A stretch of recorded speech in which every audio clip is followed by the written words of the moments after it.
Selamat pagi anak-anak ibu kelas 9. Selamat jumpa kembali dalam pembelajaran kita IPA pada hari ini.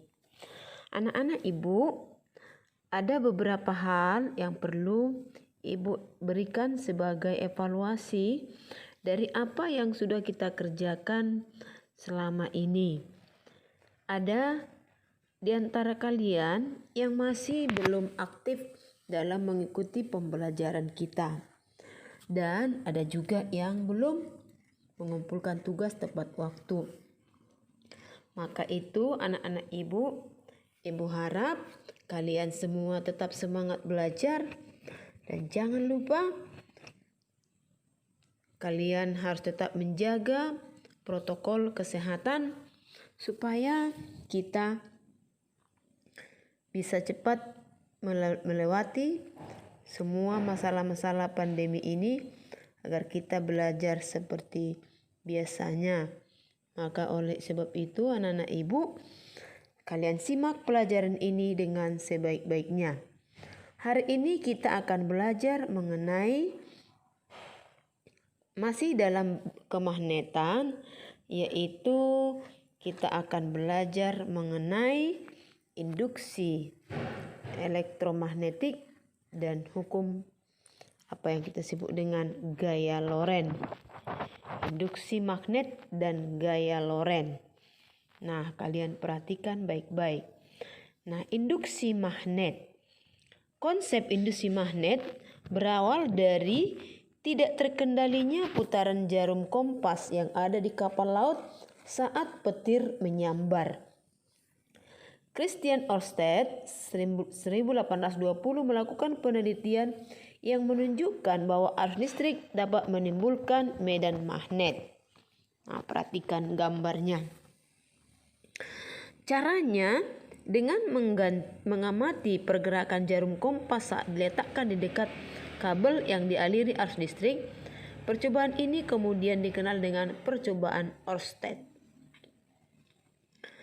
Arah medan magnet dan arah arus dapat ditunjukkan dengan menggunakan kaidah tangan kanan. Arus listrik ditunjukkan dengan huruf I dan medan magnet ditunjukkan dengan huruf B.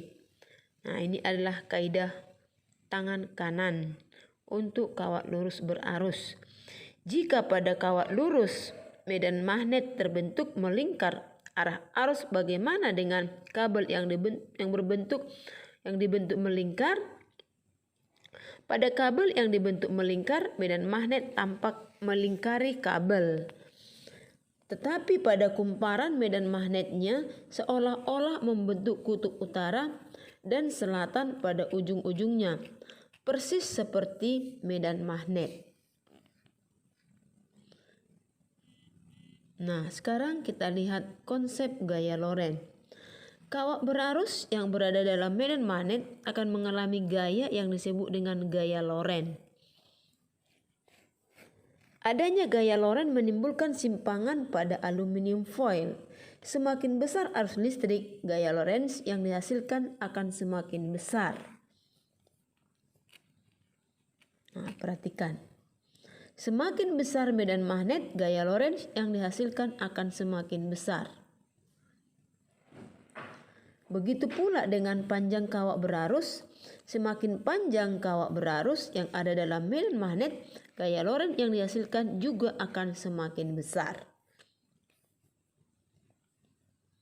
Nah, ini kita lambangkan dengan rumus secara matematis. Kita tulis F sama dengan B kali I kali L. Ya, dengan F sama dengan gaya Lorentz, satuannya Newton, B medan magnet, satuannya Tesla, I kuat arus listrik, satuannya ampere, L panjang kawat berarus yang dimasukkan ke dalam medan magnet, satuannya adalah meter. Ya, ini hukum gaya Lorentz kita rumuskan dengan F sama dengan B kali I kali L, ya. Nah, perhatikan kaidah tangan kanan, ya. Kaidah tangan kanan ini coba kalian perhatikan. Ya, di mana F sama dengan gaya, I sama dengan arus listrik, B sama dengan medan magnet. Nah, kalian perhatikan ya nak. Nah, dengan demikian ini adalah kaidah tangan kanan. Nah, bagaimanakah penerapan gaya Lorentz? Kita lihat dalam motor listrik digunakan untuk mengubah energi listrik menjadi energi gerak. Beberapa motor listrik yang digunakan dalam kehidupan sehari-hari, misalnya motor listrik pada kipas angin, berfungsi untuk menggerakkan baling-baling.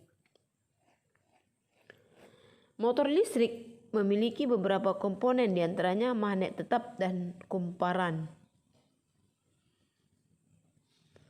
Jika ada arus listrik yang mengalir pada kumparan yang terletak dalam medan magnet, maka kumparan tersebut akan mengalami gaya Lorentz sehingga kumparan akan berputar. Nah, perhatikan gambarnya. Agar kumparannya dapat berputar dengan stabil, maka tiap-tiap ujung kumparan dibentuk melingkar.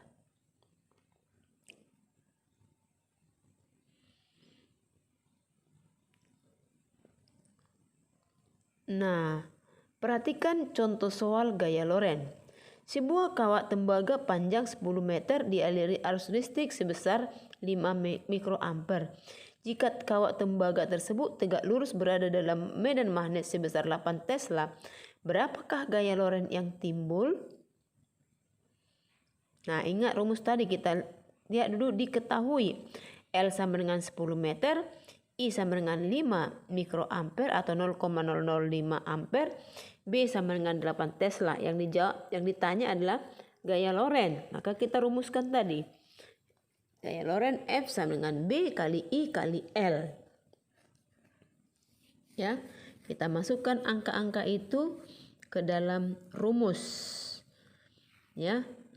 Maka F sama dengan B kali I kali L sama dengan 8 Tesla kali 0,05 ampere kali 10 meter sama dengan 0,4 Newton. Jadi gaya Lorentz yang timbul adalah sebesar 0,4 Newton. Nah, ini adalah salah satu contoh soal yang memakai rumus gaya Lorentz. Ya, maka anak-anak ibu, coba kalian perhatikan baik-baik bagaimana cara menyelesaikan soal-soal. Nah, ini adalah gaya Lorentz. Nah, jika gaya Lorentz yang ditimbulkan oleh kawat tembaga sepanjang 2 meter dan dialiri arus listrik sebesar 2 mikroampere adalah 12 Newton, maka berapakah besar medan magnet yang melingkupi kawat tembaga tersebut? Ini contoh soal yang kedua. Nah, ketahui L sama dengan 2 meter, I sama dengan 2 mikroampere atau 0,002 ampere atau 2 kali 10 pangkat minus 3 ampere. F sama dengan 12 Newton. Yang ditanya adalah medan magnet. Atau yang ditanya adalah B-nya. Ya. Kita lihat rumus tadi. Kita masukkan, kalau rumusnya tadi F sama dengan B kali I kali L. Maka bagaimanakah kita cara mencari B-nya? Kalau perhatikan segitiga ini. Jadi kalau F sama dengan B kali I kali L, maka B sama dengan F per I kali L sama dengan 12 Newton per 2 kali 10 pangkat minus 3 ampere kali 2 meter sama dengan 3 kali 10 pangkat 3 Tesla. Jadi besarnya medan magnet yang melingkupi kawat tembaga adalah 3 kali 10 pangkat 3 Tesla. Nah, inilah contoh soal yang menggunakan gaya Lorentz. Ada 2 tadi contoh soalnya, nak ya. Maka saya harap kalian perhatikan pelajaran ini dengan baik-baik. Sekianlah pelajaran kita untuk siang hari ini. Ibu harap kalian semua catat dengan baik dan contoh-contoh soalnya ikuti. Semoga bermanfaat pembelajaran ini. Terima kasih dan salam sehat.